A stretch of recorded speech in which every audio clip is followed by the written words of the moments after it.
नमस्कार साथियों। Study point हम होंगे कामयाब के यूट्यूब चैनल पर आप सभी का हार्दिक स्वागत है।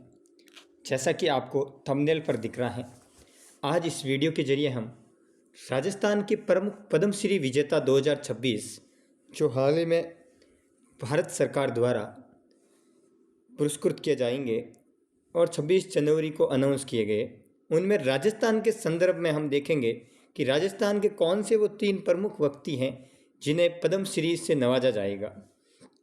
इसमें हम शुरुआत में भारत के संदर्भ में भी बेसिक जानकारी लेंगे, उसके बाद हम विशेष राजस्थान के संदर्भ में जानकारी प्रस्तुत करने का मैं प्रयास करूंगा। पद्म पुरस्कार 2026 आपको दिख रहा है। इसमें इस बार कुल 131 लोगों को नवाजा जाएगा। पहले पद्म अवार्ड्स की यदि रूपरेखा देखें तो पद्म अवार्ड्स 3 क्षेत्र में है। 3 पुरस्कार दिए जाते हैं, पद्म विभूषण, पद्म भूषण और पद्मश्री। ये भारत रत्न के बाद पद्म विभूषण दूसरा सबसे बड़ा, पद्म भूषण तीसरा सबसे बड़ा और पद्मश्री चौथा सबसे बड़ा भारत का पुरस्कार है। इस बार 131 लोगों में 5 लोगों को पद्म विभूषण से नवाजा जाएगा, 13 लोगों को पद्म भूषण से और 113 लोगों को पद्मश्री से नवाजा जाएगा। याद रखना, राजस्थान के संदर्भ में देखें तो पद्म विभूषण और पद्म भूषण एक भी व्यक्ति को नहीं दिया जाएगा। इसमें पद्मश्री में जो 113 लोग हैं उनमें से 3 लोग हैं, उन्हें राजस्थान के व्यक्तित्व को पद्मश्री से नवाजा जाएगा। यदि हम 131 लोगों में से देखें तो 19 महिलाएं शामिल है। इम्पोर्टेंट है, केंद्र लेवल की भर्तियों में ये पूछ सकते हैं कि जो 131 लोगों को पद्म अवार्ड से नवाजा जाएगा उनमें से महिलाओं की संख्या कितनी है, तो वो है 19, याद रखना। और इसमें 6 नाम विदेशी लोगों के शामिल हैं। इम्पोर्टेंट हैं, जो भी परदेशी हैं, जो भी OCI हैं, वो 6 लोग इसमें शामिल हैं और 16 लोग ऐसे हैं जिन्हें मरणोपरांत ये पुरस्कार दिया जा रहा है। आपको कुछ व्यक्तित्व के चित्र दिख रहे होंगे। अब मैं आपको पद्म विभूषण से किन किन को नवाजा जाएगा वो देख लो एक बार। Basic: Dharmendra Singh Deol, KT Thomas, N Raja, P Narayan, VS Achuthanandan. याद रखना, धर्मेंद्र और VS को मरणोपरांत दिया जा रहा है, बाकी 3 और हैं, याद रखना। आगे हैं हम राजस्थान के संदर्भ में देखें तो राजस्थान के 3 लोगों को पद्म पुरस्कार से नवाजा जाएगा और वो है पद्मश्री अवार्ड। इम्पोर्टेंट, याद रखना। 3 लोगों को याद रखने के लिए आप एक ट्रिक यूज़ कर सकते हो, भगत। इन भगत 3 है: भगत। ब से ब्रह्मदेव, ग से गफरुद्दीन और त से तगाराम भील। देखिए, गफरुद्दीन मेवाती जोगी इम्पोर्टेंट है। पहले तो ऐसा सीधा क्वेश्चन है, गफरुद्दीन का संबंध है डीग जिले से, वर्तमान का डीग जिला है, इनका संबंध यहाँ से है। लोक कला के क्षेत्र में योगदान, डीग के मशहूर कलाकार हैं ये। उन्होंने भपंग जैसे पारंपरिक वाद्य यंत्र और लोकगीत संगीत को राष्ट्रीय और अंतर्राष्ट्रीय मंच पर पहचान दिलाई और इन्हें पद्मश्री से सम्मानित किया जाएगा। आपको मैं भपंग दिखाऊं तो ये हैं हमारे गफरुद्दीन जी मेवाती और इनके हाथ में है इनकी कला भपंग। दूसरे हैं तगाराम भील, जो जैसलमेर जिले से संबंधित है। याद रखना, इनका पूछते हैं हमेशा कि कौन से जिले से संबंधित है, तो तगाराम है जैसलमेर से।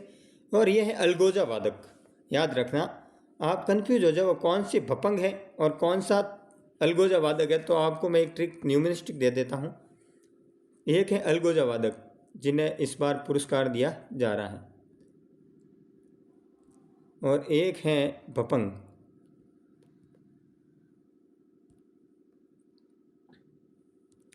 देखिए, भपंग में है गफरुद्दीन मेवाती, भपंग में है गफरुद्दीन मेवाती। तो आप इसका पीछे वाला गैप पकड़ लेना, गफरुद्दीन मेवाती, और अलगोजा पीछे बच जाएगा तगाराम भील। अब देखो, याद रखना, स्वामी ब्रह्मदेव जी महाराज, जिनका संबंध गंगानगर जिले से हैं और इन्हें सामाजिक सेवा के क्षेत्र में दिया जाएगा। देखिए, एक बार आप वापस देख लो, तीनों को राजस्थान के 3 व्यक्तित्व को दिया जा रहा है। एक है गफरुद्दीन, इनका संबंध है डीग जिले से और इन्हें भपंग वाद्य यंत्र बजाने के कला में दिया जा रहा है। दूसरे हैं तगाराम भील।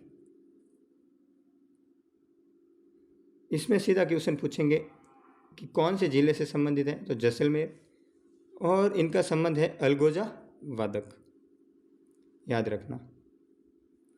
और थर्ड जो नाम है वो है ब्रह्मदेव। पहला क्वेश्चन ये होगा कौन से जिले से संबंधित है, गंगानगर। और पूछेंगे किस क्षेत्र में दिया जा रहा है, तो सोशल क्षेत्र में दिया जा रहा है, सामाजिक सरोकार में। ठीक है, एक बार हम देख ले स्वामी ब्रह्मदेव जी महाराज के बारे में। तो इन्होंने समाज सेवा में क्षेत्र में उत्कृष्ट योगदान के लिए राजस्थान राज्य के गंगानगर जिले से हैं। इन्होंने गंगानगर में जगदम्बा अंध विश्वविद्यालय या विद्यालय संस्थान के संस्थापक कहा जाता है। इम्पोर्टेंट है, जो भी दृष्टिबाधित और मुखबाधित बच्चों हैं उनकी शिक्षा हेतु इन्होंने जगदम्बा अंध विश्वविद्यालय संस्थान की स्थापना की थी। इम्पोर्टेंट है। और एक राजस्थान के संदर्भ में याद रखना, राजस्थान के में जन्मे, जयपुर के निवासी हैं, जो अभी महाराष्ट्र के कला क्षेत्र में इन्हें नवाजा गया। याद रखना, ये है राजस्थान के, लेकिन महाराष्ट्र के कला क्षेत्र में इन्हें पद्म भूषण अवार्ड दिया गया। इंपॉर्टेंट रखना, पीयूष पांडे, याद रखना, पीयूष पांडे जो एक वैज्ञानिक विज्ञापन कंपनी के सीईओ हैं। इन्हें महाराष्ट्र के कला क्षेत्र में, महाराष्ट्र के आर्ट में कौन सा अवार्ड दिया गया, पद्म भूषण, याद रखना आप, इम्पोर्टेंट है। नेक्स्ट याद रखना, एक बार पीयूष पांडे के बारे में देख लेना। ओगिलेवी एजेंसी के ये सीईओ हैं। विज्ञापन भाषा को बदल देना, मोदी के कुछ कैंपेन में भी इन्होंने अपने विज्ञापन दिए। राजस्थान को, पेपर की हेडिंग देख लो, राजस्थान के 3 को मिला पद्मश्री। 2026 के पद्म पुरस्कारों की सूची में राजस्थान की 4 विभूतियों को शामिल किया है। वैसे 3 किया है, सीधा क्वेश्चन आए तो इसमें पीयूष पांडे मरणोपरांत पीयूष पांडे को महाराष्ट्र के क्षेत्र में दिया गया है, इसलिए करेक्ट आंसर आपका 3 माना जाएगा। वो 3 है गफरुद्दीन मेवाती जोगी, स्वामी ब्रह्मदेव और तगाराम भील। एक बार गफरुद्दीन के बारे में देख ले तो डीग जिले के भपक वादक और पांडुन के कड़ाके इंपॉर्टेंट हैं। पांडुन के कड़ाके कौन है, गफरुद्दीन मेवाती साधक। 62 वर्षीय गफरुद्दीन मेवाती जोगी ने 6 दशक से अधिक समय तक एक विलुप्त प्राय लोक कला को जीवित रखा। तगाराम भील, 67 वर्षीय तगाराम भील को लोक संगीत सदियों पुरानी परंपरा के पार अलगोजा की मधुर लहरियों में देश, याद रखना, जैसलमेर और अलगोजा वाद्य। और स्वामी ब्रह्मदेव के बारे में मैंने बताया था। तो थैंक यू सो मच। कैसा लगा वीडियो कमेंट बॉक्स में ज़रूर बताना। धन्यवाद।